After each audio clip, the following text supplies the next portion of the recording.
Hello students, welcome back in your science class. Let's continue our chapter friction. Firstly, we will see what is friction. Friction is a type of contact force.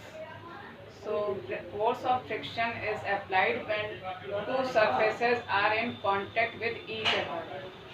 So, the force of friction acting along the two surfaces in contact which opposes the motion of one body over the other. This is called the force of friction.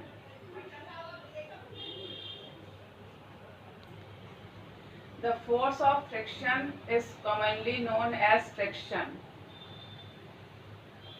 Friction always opposes the motion, relative motion between the two bodies in contact irrespective of the direction of motion. For example, when a block is pulled by the force F and the force of friction acts along the surface of contact. This is an object and this is the surface. When object is in contact with the surface, when force is applied on the right side, the force of friction acts towards the left side. And when the block is pulled by force F towards the left, this is left side, and when force applied towards left side, force of friction acts towards the right side. So it shows that force of friction always opposes the relative motion between the two bodies irrespective of direction of motion. You have seen when the driver of car or truck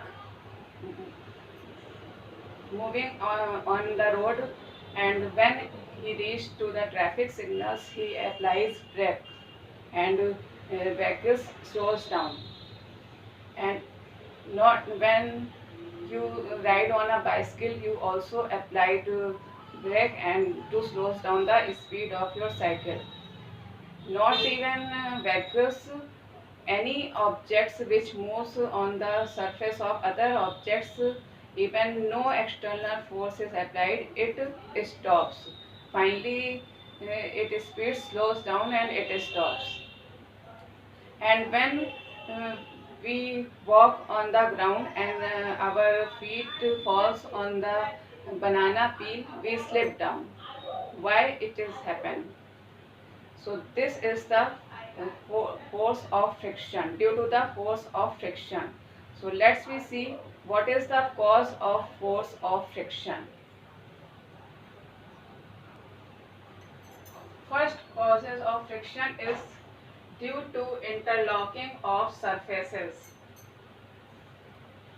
It is not necessary that all smooth surfaces are perfectly, all solid surfaces are perfectly smooth. So it means that all surfaces are not smooth. All surfaces are rough, and some surfaces are very rough and some surfaces are less rough. So which surface are less rough, we can identify it with the help of microscope.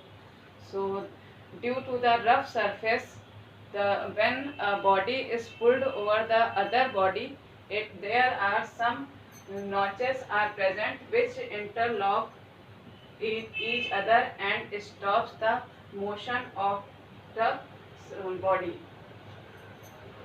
So this is due to the interlocking of surfaces. Notches present in the two surfaces, they interlocks each other and stops the motion of an object. Second is due to the force of adhesion between the two surfaces.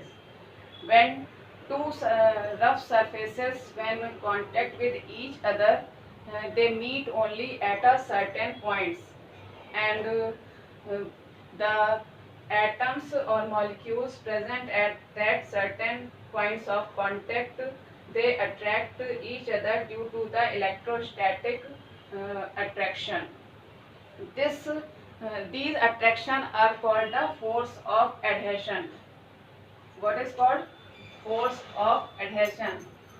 Means when two rough surfaces are contact with each other, so the point of contact, there are some atoms and molecules which attracts each other due to the electrostatic attraction. This is known as force of adhesion, and this force of adhesion gives rise to the opposes the motion of an object and gives rise to the force of friction. So the force of adhesion between two surfaces given rise to friction. So these are the causes of friction. Here are some factors on which the force of friction depends. First is on a horizontal surface. Horizontal surface, the force of friction is directly depends on of the body which moves.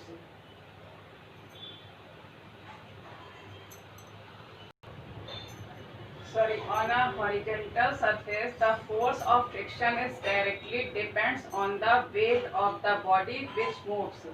Means on a horizontal surface, if a body which weight is high, it applies more force of friction, and if the weight of the body is less, it applies less force of friction. Next is the force of friction depends on the nature of the surface in contact. When two surfaces contact with each other and their surface are smooth, there very less force of friction will apply. And if two surfaces which are in contact are highly rough, it applies large force of friction. And force of friction does not depend upon the area of the surface in contact. It may be large or less area of contact. So these are the factors on which the force of friction depends. In next session we will study the types of friction and how can we increase and reduce the friction. That's all for today. Thank you. Have a nice day.